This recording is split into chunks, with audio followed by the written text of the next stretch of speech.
வணக்கம். இது தமிழ் குரலின் வேலவன் எக்ஸ்க்ளூசிவ். மிக மிக பரபரப்பான ஒரு செய்தி. தமிழ்நாடு பாஜகவை சுற்றி மிகப்பெரிய மாற்றங்கள் நிகழத் தொடங்கி இருக்கிறது. முதல் விஷயம், அண்ணாமலை ஸ்கெட்சு போட்டு மாட்டி விட்டுட்டார் அப்படின்னு ஒரு பக்கம் ஒரு குமுறல் அப்படிங்கிற குரல் கேட்கிறது.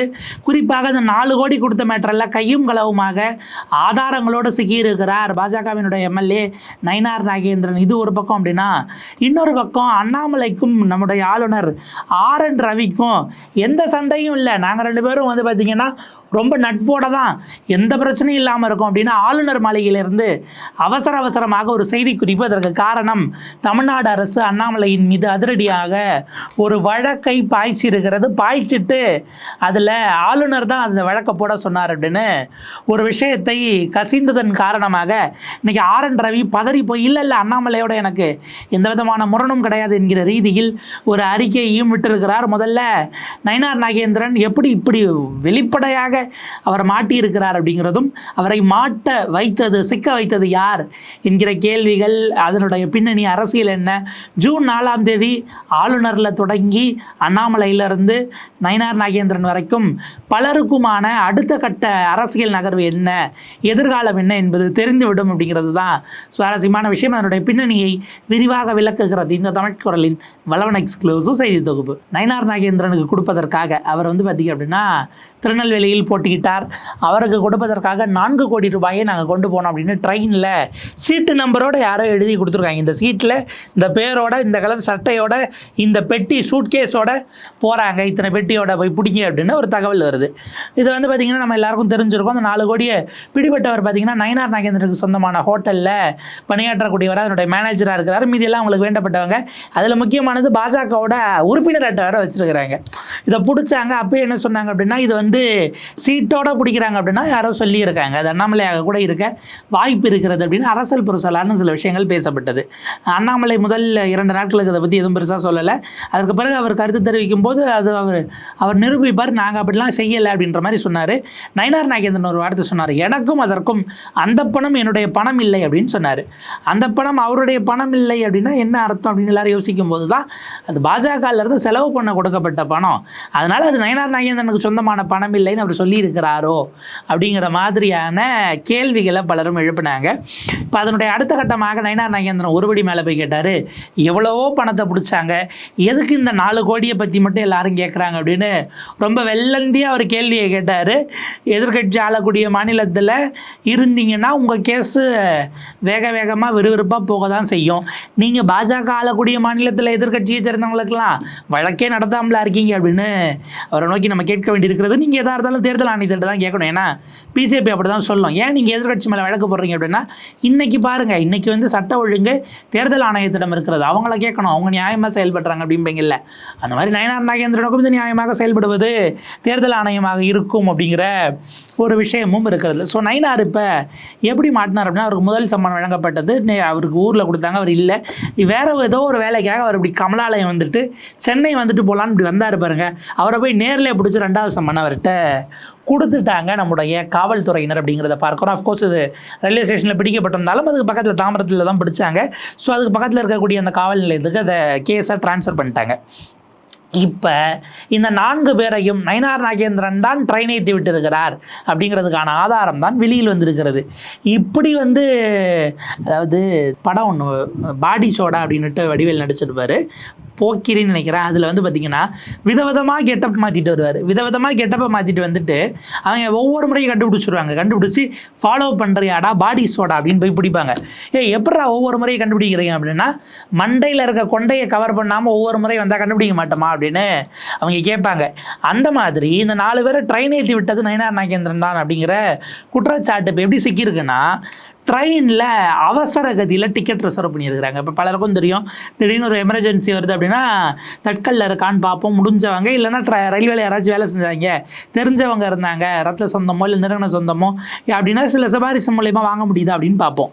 இதெல்லாம் போலவே எம்பிகளுக்கும் எம்எல்ஏக்களுக்கும் டிக்கெட்டுகள் சிலது வந்து சில முன்னுரிமை கொடுக்கப்படும். எம்பிகளுக்கு வந்து பார்த்திங்கன்னா அவங்க சொல்லக்கூடிய ஆட்களுக்கு டிக்கெட் ரிசர்வ் பண்ணி கூப்பிட்டுட்டு போகலாம் அப்படிங்கிற ஒரு உரிமை உண்டு. இந்தியா முழுக்க இருக்க எம்பி தொகுதிகளுக்கு லாஸ்ட் மினிட்ல கேட்டால் கூட அவங்களுக்கு உறுதி பண்ணி கொடுப்பதற்கென்று சில விஷயங்களை ரயில்வே வச்சிருக்கிறது. எம்எல்ஏக்களை பொறுத்த வரைக்கும் எல்லாருக்கும் கிடையாது. இக்யூ அப்படின்னு சொல்லுவாங்க. இக்யூனா எமர்ஜென்சி கோட்டா அப்படின்னு அர்த்தம். இந்த இக்யூவில் டிக்கெட் வந்து ரிசர்வ் பண்ணலாம். ரொம்ப எமர்ஜென்சி, ஒரு அவசர வேலை, திடீர்னு ஏதோ இதுவாகிடுச்சு உடனே போய் ஆகணும் அப்படின்னும் போது எமர்ஜென்சி கோட்டாவில் எம்எல்ஏக்கள் பண்ணலாம். ஆனாலும் கூட 2 பேருக்கு தான் பண்ண முடியும். எம்எல்ஏ ஒருவர், அவருடைய பிஏ அப்படிங்கிற மாதிரி 2 பேருக்கு தான், அல்லது அவருடைய குடும்ப உறவினர் அப்படின்னாலும் கூட 2 பேர் வரைக்கும் தான் மினிமம் கொடுக்கலாம் அப்படிங்கிற மாதிரி சில செய்திகள் ரயில்வே வட்டாரங்களில் சொல்கிறாங்க. இந்த இக்யூ என்று சொல்லக்கூடிய எமர்ஜென்சி கோட்டாவில் சீட்டு புக் பண்ணி தான் கையில் பணத்தோட திருநெல்வேலிக்கு கொண்டு போய் இந்த அமௌண்ட்டை சேர்த்துருங்கன்னு நயினார் நாகேந்திரன் ஹோட்டலில் இருக்கக்கூடிய மேனேஜர் உட்பட எல்லோரும் கிளம்பி இருக்கிறார்கள் என்பது தான் இன்றைக்கு பரபரப்பான செய்தியாக மாறியிருக்கிறது. புதிய தலைமுறை வெப்பில் ரிப்போர்ட் பண்ணியிருக்கிறாங்க, நம்ம அதை பார்க்குறோம். ரூபாய் 4 கோடி பறிமுதல் வழக்கு, பிடிப்பட்டவர்கள் நயினார் நாகேந்திரனின் இக்யூ கோட்டாவில் பயணித்தது அம்பலம் அப்படிங்கிறத குறிப்பிடுறாங்க. இப்போ இதில் 2 விதமான விஷயங்கள் இருக்குது. ஒரு எம்எல்ஏ எமர்ஜென்சி அப்படின்னு கேட்கும்போது ப்ராபப்ளி அவங்க வந்து பார்த்திங்க அப்படின்னா இந்த சதர்ன் ஜோன் ரீஜன் லெவலில் தான் பேசி தான் வாங்கியிருப்பாங்க. ஏன்னா அவர் பாஜகவை சேர்ந்தவர், மத்தியில் ஆளக்கூடிய ஆளுங்கட்சியை சேர்ந்தவர் அப்படின்னும் போது ஒருவேளை அவர் அப்படி சொல்கிறாருன்னு இங்கே 4 பேருக்கெலாம் முடியாதுங்க, என் ரூல்ஸ் 3 பேர் தான் இல்லை 2 பேர் தான் அப்படின்னு ரூல்ஸ் பேசியிருந்தால் அடுத்தது அவர் யாராச்சும் ஒரு சென்ட்ரல் மினிஸ்டர்கிட்ட சொல்லியிருப்பார். உதாரணத்துக்கு எல் முருகன் இருக்கிறார், அவர் மத்திய இணையமைச்சராக இருக்கிறார் டாக்டர் எல் முருகன். ஸோ அவர்கிட்ட சொல்வதற்கு வாய்ப்பு இருக்குது. நிர்மலா சீதாராமன்ட்டு சொல்லி இந்த மாதிரி ஜி அப்படி போக விட மாட்டாங்க மேடம் ஜி, நீங்கள் தான் பார்த்து அதை வாங்கி தரணும் அப்படின்னா உடனே அந்த அம்மையார் ஃபோன் அடிக்க வாய்ப்பு இருக்குது. மற்றபடி இங்கே பார்த்தீங்க அப்படின்னா ஜெய்சங்கர்லாம் இவர் லெவலுக்கு தொடர்பு இருக்குமா அப்படின்னு தெரியல. ஏன்னா அவர் வெளியுறவுத்துறை, பட் இங்கே தமிழ்நாட்டுக்கு பெருசாக அவர் வர மாதிரியும் தெரியல. வானதி சீனிவாசனை தேசிய மகளிர் ஆணையத்தினுடைய தலைவர், அந்த அம்மையார் டெல்லியில் பல எம்பிக்களோட தெரிஞ்சிருக்கலாம், அவங்க கூட பேசுவதற்கு வாய்ப்பு இருக்குது. இப்படி எல்லாம் போகும். அதனால் மேனேஜர்கிட்ட கேட்டிருந்தா சரி என்னென்னு பார்த்து பண்ணி கொடுங்க அப்படின்ற மாதிரி சொல்லியிருக்கிறதுக்கு தான் வாய்ப்பு இருக்குது. இப்போ நமக்கு ரொம்ப முக்கியமான ஒரு கேள்வி, நயினார் நாகேந்திரன் அவர்களுக்கு பணப்பட்டுவாடா அப்படிங்கிற குற்றச்சாட்டெல்லாம் தாண்டி அவருடைய கோட்டாவில் டிக்கெட் ரிசர்வ் பண்ணி தான் அந்த 4 பேரை ட்ரெயினில் ஏற்றிருக்கிறாங்க அப்படின்னா இப்போ இது யார் யாருக்கு தெரிஞ்சிருக்கும்? எம்எல்ஏ கோட்டாவில், எம்எல்ஏவோட எமர்ஜென்சி கோட்டாவில் போடுறீங்க அப்படின்னா அந்த எம்எல்ஏ அல்லது அவருடைய உதவியாளர்கள் யார் போடுறாங்களோ அவங்களுக்கு தெரிஞ்சிருக்கணும். 1. 2வது ரயில்வேயில் அங்கேருந்து ரயில்வே தரப்புலேருந்து நம்ம பார்க்கும்போது அவங்க சீனியர் மேனேஜர் லெவலுக்கு போகிறாங்களா, இல்லை டிவிஷனல் மேனேஜருக்கு போனாங்களா, சதர்ன் ஜோனுக்கு அப்படியே அங்கே இருக்கக்கூடியவங்களுக்கு போனாங்களாங்கிறது நமக்கு தெரியல. அந்த தரப்புல தெரியும், அவங்க டிடிக்கு இன்ஃபார்ம் பண்ணியிருப்பாங்க, இந்த 4 சீட்டை புக் பண்ணிக்கோங்க, இவங்க வருவாங்க அப்படின்னு, அவருக்காக அவருடைய ஆட்கள் வருவாங்கன்னு சொல்லியிருக்க முடியும். இது 2 தான். இதை தாண்டி 3வது ஒரு இடத்துக்கு போகுமானா போகிறதுக்கான வாய்ப்புகள் பெரும்பாலும் கிடையாது. இப்போ நம்ம ரிவர்ஸில் யோசிப்போம். நயினார் நாகேந்திரன் உட்பட எல்லா வேட்பாளர்களுக்கும் கொடுப்பதற்கு பாஜக ஒரு குறிப்பிட்ட அமௌண்ட்டை டெல்லியிலேருந்து இறக்கியிருந்தது அப்படின்னா அந்த பணத்தை ஏற்றுறதுக்கு ஒருத்தன் கொண்டு வந்திருப்பான்ல ஒரு செக்ஷன், ஆட்கள் கைமாற்றி விடுவதற்கு, ட்ரெயினில் ஏற்றி விட, அவங்களுக்கு தெரியறது தான் 3வது தெரிவதற்கான வாய்ப்பு. அப்போ அப்படின்னா டிஸ்ட்ரிபியூஷனை பொறுத்த வரைக்கும் பெரிய லெவலில் இங்கே யாரெல்லாம் வேலை செஞ்சாங்கங்கிற கேள்வி இருக்குது. அப்படி பார்த்தோம்னா டெல்லியிலேருந்து வரும்போது ஏற்கனவே எண் மக்கள் யாத்திரைக்கு வாங்கின பணத்திலேருந்து அதனை டிஸ்ட்ரிபியூஷனையும் பெரும்பாலும் அமர் பிரசாத் அவர்கள் பார்த்ததாக சில விஷயங்கள் இருக்குது. பொருளாளராக இவர் இருக்கார், நம்முடைய கருநாகராஜன், சரத்குமாருடைய சமத்துவ மக்கள் கட்சியில் இருந்துட்டு அப்புறம் பாஜகவில் இணைந்தார் இல்லையா, அவர் தான் கட்சியினுடைய பொருளாளராக இருந்தாலும் கூட கணக்கு வழக்கு போகிறது வர்றது இதெல்லாம் அவர் கூட்டு கேட்குறாராங்கிறது தெரியாது. பெரும்பாலும் அமர் பிரசாத், அண்ணாமலை இவர்கள் தான் பார்த்து கூட்டி தான் இருக்கும். இல்லை மேலிடத்தில் பாஜகவில் அதுக்கு சில பொறுப்பாளர்களாக போட்டிருக்கலாம். இப்போ 3 பேருக்கும் தான் தெரியும். 1 டிக்கெட்டை புக் பண்ண நயினாருக்கு, அதாவது வந்துருச்சு நீ எடுத்துகிட்டு போகணும் அப்படின்னு தகவலை பணத்தை கொண்டு வந்தவங்க சொல்லியிருக்கணும். அதுக்கு பிறகு நயினார் டிக்கெட்டை புக் பண்ணுறதுக்கு அவருடைய இதுக்குள்ள சர்க்கிள் இருந்து மூவ் பண்ணியிருந்தா 3வது போயிருக்கும் அப்படிங்கிற ஒரு பாயிண்ட் இருக்குது. இப்போ இந்த பாசிபிலிட்டி வச்சு பார்க்கும்போது நயினார் நானே இந்த டிக்கெட்டில் போட்டிருக்கேன் அப்படின்னு போலீஸ்க்கு தகவல் கொடுக்க மாட்டார், ரயில்வேலையும் கொடுத்துருக்க முடியாது. அப்போ 3வது அமௌண்ட்டை கொண்டு வந்தவர்கள் அவங்க கட்சிக்குள்ளே வேறு ஆள்கிட்ட ஹைலி கான்ஃபிடென்ஷியலான ஆட்கள்கிட்ட மட்டும்தான் ஷேர் பண்ணியிருப்பாங்க. அப்போ அந்த இடத்துல இருக்கக்கூடிய யார் இதை வெளியிட்டதுங்கிற கேள்வி தான் இப்போ மண்டை உடைக்கக்கூடிய இடத்துல இருக்குது. நயினாருக்கு மிக நிச்சயமாக அதற்கான பதில் தெரிந்திருக்கும், டே 1லே தெரிஞ்சிருக்க வாய்ப்பு இருக்குது. இப்போ இது இவ்வளோ லேட்டாக வருவது என்பதை இவ்வளோ நாள் யார் அதை ஹோல்டு பண்ணியிருந்தா அப்படிங்கிற கேள்வி எல்லாம் இருக்கிறது. தேர்தலில் அட்லீஸ்ட் ஓட்டு போடுற வரைக்குமாச்சும் சொல்லாமல் இருங்க, ஏன்னா டிக்கெட்டை புக் பண்ணதே அந்த கோட்டா தாங்கிறத டிடிக்கு ஆல்ரெடி இன்ஃபார்ம் பண்ணியிருந்தாங்கன்னா போலீஸுங்க தாம்பரத்தில் பிடிச்சி அரெஸ்ட் பண்ணும்போதே இவங்க யாருங்க எப்படி எத்தனை எப்போ டிக்கெட் புக் பண்ணாங்கன்னு டிடிகிட்ட கேட்டிருந்தா எம்எல்ஏ கோட்டாங்க இக்யூவில் எமர்ஜென்சின்னு புக் பண்ணாங்க, எங்களுக்கு மேலே இருந்து ஆர்டர் வந்துச்சிங்கன்னு போயிருக்கோம். முடிஞ்சு போச்சா? அப்படியே தெரிஞ்சிருக்கும். அன்னைக்கே அந்த மூமெண்ட்டில் அரெஸ்ட் பண்ணும்போதே டிடிகிட்ட விசாரிச்சிருப்பாங்க. என்ன ஏதுன்னு கேட்டிருந்தா அடுத்த ட்ரெயின் ஸ்டேஷனை விட்டு அடுத்த ஸ்டேஷன் போகிறதுக்குள்ளே இந்த ப்ரிலிமினரி இன்ஃபர்மேஷனை வாங்கியிருக்கலாம். இருந்தாலும் கூட பாஜக அல்லது ரயில்வே அல்லது இங்கே இருக்கக்கூடிய அரசியல் சூழல்களை கருத்தில் கொண்டு அது இவ்வளோ லேட்டாக இப்போது வெளியில் வந்திருக்கிறது அப்படிங்கிறத பார்க்குறோம். இப்போ நயினார் நாகேந்திரன் இதை மறுக்கிறாரா இல்லையாங்கிறதுலாம் அது அவருடைய உரிமை. இது இருக்கு இல்லை சட்டப்படி வாதாடி வருவது அதுக்கு எல்லா உரிமையும் அவருக்கு இருக்கிறது. வழக்காக இது அடுத்த கட்டத்தில் நடக்கும்போது நடக்க வேண்டும் அப்படிங்கிறத பார்க்குறோம். சிபிசிஐடி போலீஸார் தான் இதில் விசாரணை மேற்கொண்டு வருகிறார்கள்.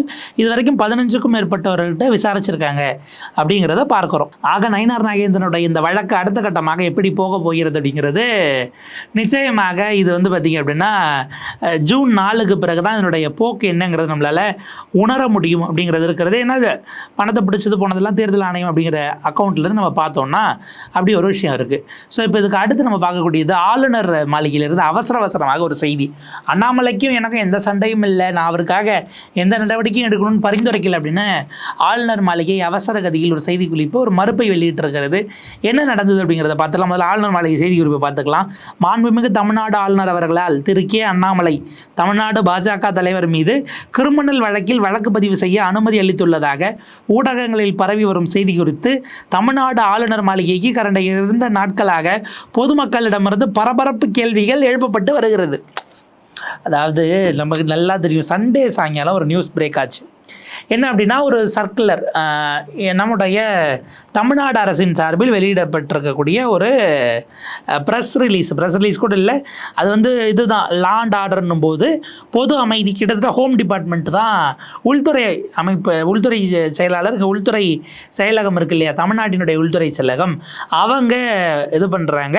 ஒரு லெட்டர் கான்வர்சேஷனை வந்து அவர்கள் வெளியிடுகிறார்கள். அதன்படி வந்து பார்த்திங்கன்னா அண்ணாமலை சமீபத்தில் பேசிய ஒரு பேச்சு, அதில் பல பிரிவுகளில் வழக்கு போடுறாங்க. பார்த்தீங்கன்னா 153A, 153B2, 505(1), அதே போல் 505(3) இப்படி பல பிரிவுகளில் வழக்கு போடுறாங்க. எதுக்கு அப்படின்னா மறைந்த முன்னாள் முதலமைச்சர் CN அண்ணாதுரை அவர்களும் அதே போல் மறைந்த முத்துராமலிங்க தேவர் அவர்களுக்குமான 2 விஷயங்கள், அந்த கான்வர்சேஷன் நடந்ததாகவும் மீனாட்சி அம்மன் கோயிலில் நடந்ததாக அண்ணாமலை ஒரு பொய்யை சொன்னார். அது பொய்ன்னு அதற்கு பிறகு ஊடகங்கள் உண்மையிலே நடந்துங்கிறத எடுத்து போட்டுட்டாங்க. அதற்கு பிறகும் கூட அண்ணாமலை அதிலிருந்து பின்வாங்கலை. அவர் அப்படி பேசிய அந்த பேச்சு என்பது 2 பிரிவுகளிடையே வன்முறையை தூண்டுவதாகவும் அடுத்தடுத்த கட்டங்களுக்கு வன்முறை வெடிப்பதற்கான சூழல் இருக்கிறது என்பதனால் திட்டமிட்டு இன்டென்ஷனோட வன்முறையை தூண்டினார் அப்படிங்கிற ஒரு பிரிவில் அவர் மேலே வழக்கு பதிவு செய்வதற்கு புகார்கள் கொடுக்கப்பட்டு அந்த புகாரின் அடிப்படையில் நடவடிக்கை எடுப்பதற்கு மாநிலத்தினுடைய உள்துறை செயலகம், சட்ட ஒழுங்கு அப்படிங்கிறது அதனுடைய உள்துறைங்கிறதும் நம்முடைய முதலமைச்சர் கட்டுப்பாட்டில் இருக்கிறது. ஸோ முதலமைச்சர் கீழே இருக்கக்கூடிய உள்துறை நடவடிக்கை எடுப்பதற்கான பரிந்துரையை செய்து அதுக்கான ஆர்டரை பாஸ் பண்ணியிருக்கு. செக்ரட்டரி கவர்மெண்ட் அரசினுடைய செயலாளர் நந்தகுமார் அவர்கள் அந்த இதை வந்து பார்த்திங்க அப்படின்னா பாஸ் ஆன் பண்ணியிருக்கிறாரு. பலருக்கும் இது ஆக்சுவலாக சேலமில் பேசின பேச்சுங்கிறதுனால சேலம் அப்படிங்கிறது லெவலில் எடுத்துக்கும் மற்ற இடங்களுக்கும் இது போயிருக்கிறது. இந்த செய்தி வெளியில் வந்த உடனே அதில் லாஸ்ட்டில் செக்ரட்டரி கையெழுத்து போடுவதற்கு முன்னாடி by order of the governor அப்படின்னு ஒரு இது இருக்குது. அந்த by order of the governor மட்டும் எல்லாம் பார்த்துட்டு ஆளுநர் வந்து அண்ணாமலை பேசினதை பார்த்து இப்படி ஒரு வெறுப்பு பேச்சா, இப்படி பேசலாமா, தமிழ்நாட்டுக்கு எவ்வளோ பெரிய அவமானம் அப்படின்னு உடனடியாக வழக்கு போட சொல்லிட்டார் அப்படின்னு ஒரு நியூஸ் எல்லாரும் பரப்பிட்டாங்க. என்ன அப்படின்னா ஹோம் மினிஸ்ட்ரி சார்ந்து சட்ட ஒழுங்கு மற்ற விஷயங்களை அது சார்ந்து என்ன ஆர்டர் வந்தாலும் அது வந்து பார்த்திங்க அப்படின்னா கவர்னர் அவர்களுடைய பரிந்துரையின்படி ஒப்புதலின்படி அப்படின்னுட்டு ஒரு வார்த்தையை சேர்ப்பாங்க. அது டிஃபால்ட்டாக இருக்கும். ஊருக்குள்ளே கவர்னரே இல்லாமல் முன்னாடி நாட்டில் வித்யாசாகரான்னு ஒருத்தர், அவர் பார்த்திங்க அப்படின்னா அங்கே மகாராஷ்டிரா கவர்னராக இருந்தார். இங்கே ஆள் இல்லாத நேரத்துக்கு கொஞ்சம் நாள் ஸ்டாண்ட் பையில் அவர் வச்சுருந்தாங்க. அப்பப்போ இங்கே ஒரு வாரம் அப்புறம் அங்கே போவார் இப்படி இருந்தார் இல்லையா. இப்படியான சூழல் வரும் பொழுது கூட கவர்னரே ஊரில் இல்லைனாலும் கவர்னரே வேகன்சி ஃபில் பண்ணாமல் பொறுப்பு கவர்னராக இருந்தாலும் கூட இந்த வார்த்தை என்பது தவறாமல் இடம்பெறும். ஸோ அந்த வகையில் போட்டது தானே தவிர கவர்னர் வந்து உடனடியாக ஃபைல்ஸை பார்த்து அண்ணாமலை இப்படி பேசியிருக்காரா, எவ்வளோ பெரிய கொடூரமான பேச்சு, உடனே நடவடிக்கை எடுங்க அப்படின்னு எல்லாம் ஆளுநர் ஒப்புதல் தரல அப்படிங்கிறது தான் அடிப்படையானது. ஸோ இது செய்திகளில் தவறாக இடம்பெற்ற உடனே 2 நாளாக ஆளுநர் மேலே ஃபோன் பறக்குது. என்ன ஜி, நம்ம ஜி மேலே வழக்கு போட நீங்கள் இது பண்ணிட்டீங்களா, ஆளுநர் அப்படியா பண்ணிட்டாருன்னு வளைச்சு ஃபோனாக போட்டு எல்லாரும் கேட்டிருந்துருக்காங்க. இதுக்கு பயத்தர மாதிரி தான் ஆளுநர் மாளிகையிலிருந்து இந்த அவசரமான செய்தி குறிப்பு வந்திருக்கிறது அப்படிங்கிறது மாதிரி நமக்கு புரியுது. ஆக்சுவலாக இந்த நியூஸை பார்த்துட்டு அதிர்ந்து போய் டெல்லியில இருந்தே கூட கேட்டிருப்பாங்க, என்னங்க நம்ம மாநில தலைவர் மேலே வழக்கு பதிவு செய்ய அனுமதி கொடுத்துட்டீங்களா அப்படின்னா, முதல்ல சிட்டிங்கில் இருக்கக்கூடிய மினிஸ்டர்ஸ் அல்லது முன்னாள் மினிஸ்டர்ஸாக இருந்தவர்கள் அந்த காலகட்டத்தில் மூவ் பண்ணப்பட்டது. இப்போது இருக்கக்கூடிய மினிஸ்டர்ஸ் இவங்க மேலே இருக்கக்கூடிய சில குறிப்பிட்ட வழக்குகளில் நடவடிக்கை எடுப்பதற்கு தான் ஆளுநரின் ஒப்புதல் வேணுமே தவிர ஒரு கட்சியினுடைய அவர் இது வரைக்கும் எம்எல்ஏவாகவோ எம்பியாகவோ எதுவாகவும் இருந்ததில்லை. ஒரு கட்சியினுடைய மாநில தலைவர் மீது நடவடிக்கை எடுக்கலாம், கவர்னர்கிட்ட ஒப்புதல் வாங்கணுங்கிறது மேண்டேட்டே கிடையாது. அவர் ஒருவேளை Z+ பாதுகாப்பில் இருக்காரா, அதுக்கு சில ப்ரோட்டோகால்ஸ் இருக்கிறதா, அதை மட்டும் ஃபாலோ பண்ணணுமே தவிர அதை தாண்டி அங்கே ஒன்றும் பெரிய விஷயங்கள் எல்லாம் கிடையாது அப்படிங்கிறத பார்க்குறோம். அதனால தான் கவர்னர் பதவியிட்டு திருக்கிய அண்ணாமலை அவர்களுக்கு எதிரான கிரிமினல் வழக்கு குறித்து தமிழ்நாடு ஆளுநர் மாளிகை எந்த ஒரு தகவலும் அறிந்திருக்கவில்லை. அண்ணாமலை மேலே இப்படி ஒரு கேஸ் இருக்குன்னே எங்களுக்கு தெரியாதுங்க. அவர் மேலே யார் அந்த கேஸை போட்டால் எதுக்கு போட்டாங்கிறதெல்லாம் எங்களுக்கு தெரியாது. மேலும் அது தொடர்பான அனுமதி உத்தரவு எதுவும் பிறப்பிக்கவில்லை என்று இதன் மூலம் தெரிவிக்கப்படுகிறது. கேஸ் இருக்கிறதே தெரியாத போது உடனே வழக்கு போடுங்க அப்படின்லாம் நாங்கள் ஏன் உத்தரவு போட போகிறோம்? எங்களுக்கும் அதற்கும் எந்த விதமான சம்பந்தமும் இல்லை. அண்ணாமலையோடு நாங்கள் சுமூகமாகத்தான் இருக்கிறோம் என்கிற ரீதியில் ஆளுநர் மாளிகை வெளியீடு மக்கள் தொடர்பு அலுவலகம் ஆளுநர் மாளிகை சென்னை 22 அப்படின்னு வெளியிட்டிருக்கிறார்கள். இது ரொம்ப ரொம்ப முக்கியமான ஒரு டெவலப்மெண்ட்டும் கூட. ஏன்னா அண்ணாமலை தேர்தலுக்கு பிறகு பார்த்தீங்கன்னா டெல்லியில் பிரச்சாரம் பண்ணார், அடுத்து தெலுங்கானா போனார், ஆந்திரா போனார், கர்நாடகா போனார், கேரளா போனார், இப்படி வளர்ச்சி அவர் ஒரு ஆல் இண்டியா தலைவராக சுற்றிக்கிட்டு இருக்கிறாரு. இந்த நேரத்தில் அவருக்கு உள்ளுக்குள்ள ஒரு வழக்கை போட்டு முடக்க பார்க்கிறார்களா எதிர்கட்சிகள் அப்படிங்கிற கேள்வியை பாஜகவினரே பல நேரங்களில் எழுப்பி வராங்க. பட் அதை தாண்டி கவர்னர் மாளிகை இப்படி விளக்கம் கொடுத்திருப்பது என்பது அது பிரச்சனையே அல்லது பிரச்சனையாக வந்துடக்கூடாது என்கிற நோக்கத்தோடு தான். ஜூன் 4க்கு பிறகு தான் தெரியும் ஆளுநராக தொடர்கிறாரா, அதே போல் அண்ணாமலை தமிழ்நாட்டினுடைய மாநில தலைவராக தொடர்கிறாரா, மற்ற ஸ்டேட்டஸ்கோ நயினார் நாகேந்திரனுடைய வழக்கு, அந்த வழக்கு அடுத்தடுத்த நிலைகள் என்னவாகும், எல்லாத்துக்குமான பதில் ஜூன் 4 தான் நமக்கு கிடைக்க போகிறது அப்படிங்கிறது தான் நம்ம பார்க்குறோம். அடுத்தடுத்த நிலையில் இதோட டெவலப்மெண்ட்ஸ் எப்படி போகுதுங்கிறது நம்ம பார்ப்போம். தொடர்ந்து இணைந்திருங்கள் தமிழ் குரலோடு. நன்றி, வணக்கம்.